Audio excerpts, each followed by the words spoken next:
tandaan mo, yung kotse, parang love life yan. Kung na-in-love ka na, syempre, yun ang kakalimutin mo palagi.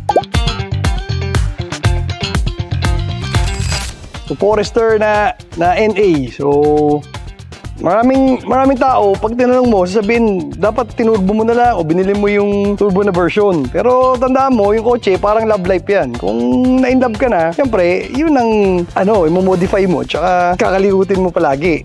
Lately, nag-start tayo magtono ng mga NA na Subaru kasi syempre all-wheel drive pa rin naman siya, maganda siya lumiko, masarap siya gamitin. Mas maganda, matagdagan din siya ng power and gumaang tumakbo. Yan na yung tapos na tayo mag-dyno, all-motor na Forester. So, all-stock, drop-in filter pa lang nakabit and exhaust. Maliit lang yung gain, syempre all-wheel drive, maliit din yung magiging delta niya kasi kinakain din niya yung power. Speed yung ilalim kasi CVT. So, yun na ginawa natin. Kamukha sa shop car na CV.